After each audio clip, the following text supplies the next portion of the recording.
வணக்கம். பொன்னூதி மலை என்னும் ஊதியூர் மலை தென்கரை நாட்டின் பிரதான முருகஸ்தலம் ஊதியூர் மலை. சிறிய குன்றின் மேல் அமர்ந்திருக்கும் ஸ்ரீ உத்தண்ட வேலாயுத சுவாமிதான் இங்கு பிரதான மூலவர்.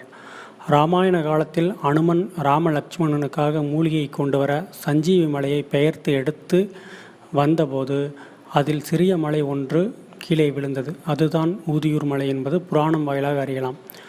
பழனி மலையைப் போலவே முருகன் இங்கும் ஆண்டிகோலத்தில் கொங்கண சிதறால் பிரதிஷ்டை செய்யப்பட்டிருக்கிறார்.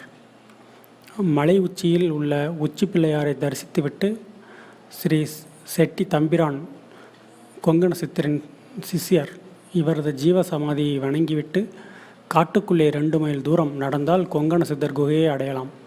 செல்லும் வழியில் கொங்கண சித்தர் திருக்கோயில் உள்ளது. இங்கு பௌர்ணமி தோறும் மூலிகை பலரசம் வழங்குகிறார்கள் பூசாரிகள்.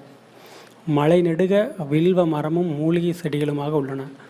கொங்க தேசத்தில் பல சித்தர்கள் யோகிகள் வாழ்ந்த பூமியாகும் இது. 18 சித்தர்களில் ஒருவரான கொங்கணர் என்னும் சித்தர் ஊதியூர் மலையில் தவமிருந்து ஸ்ரீ உத்தண்ட வேலாயுத சுவாமியை பிரதிஷ்டை செய்து சில காலம் வாழ்ந்துவிட்டு தம் சீடரான செட்டி தம்பிரானுக்கு ஆசீர்வாதம் அளித்துவிட்டு திருப்பதி சென்று ஜீவசமாதி ஆகிவிட்டதாக வரலாறு. அவர் அங்கு சென்று ஜீவசமாதி ஆனதால் தானோ என்னவோ திருப்பதி இன்றும் தங்கத்தால் ஜொலிக்கிறது. கொங்கண சித்தரின் திருக்கோயிலும் பொன் செய்ய ஊதிய பாறைகளின் ஓட்டைகளும் தற்போதும் உள்ளன. ரசவாத கலைகளை அறிந்த கொங்கணர் பழைய இரும்பை பல சாறுகள் மூலம் ஊதி ஊதி தங்கமாக்கும் சித்துக்களை அறிந்தவர்.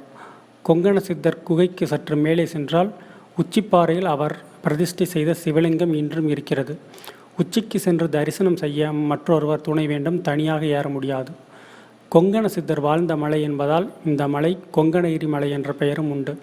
ஸ்ரீ அருணகிரிநாத சுவாமிகள் அருளிய திருப்புகளில் ஊதி மலையை பற்றி 2 பாடல்கள் 611 மற்றும் 612 பாடல்களில் பாடியுள்ளார்.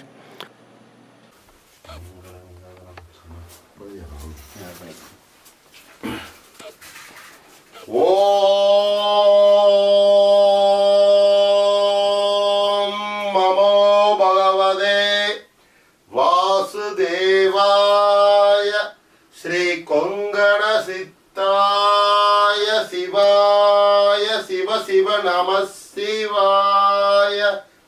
ஹரி ஓம் நமோ நாராயணாய. ஸ்ரீராம ராம ஸ்ரீராம ராம சரவண பகவோம் சக்தி வாளாம்பிய சக்தி. ஓம் சக்தி வாளாம்பிய சக்தி. ஓம் சக்தி வாளாம்பிய சக்தி. சிவாய நமகோம் மங்கள நிராதனம் சமர்ப்பயாமி.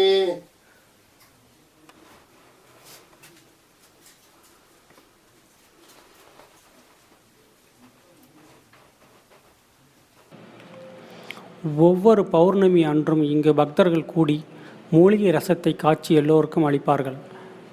அன்பர்களுக்கு இது ஒரு நல்ல வாய்ப்பாக இருக்கும்.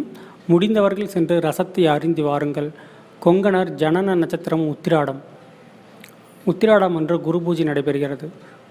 அருமையான பார்க்க வேண்டிய புண்ணிய ஸ்தலம் இது. கொங்கண சித்தர் சொர்ண பைரவரின் அருளை பரிபூர்ணமாக பெற்றவர். திருமலை திருப்பதி கருவறையில் பெருமாளுக்கு பாதத்தின் கீழ் ஜீவ சமாதி பெற்றவர். அவரது ஒளி சுரூபம் பொருந்திய உருவம் வெகுகாலமாக திருமலை பெருமாளின் உள்சுற்றுப்பாதையில் பக்தி சக்தியோடு ஆராதிக்கப்பட்டும் மக்களின் தரிசனத்திற்காகவும் அனுமதிக்கப்பட்டது.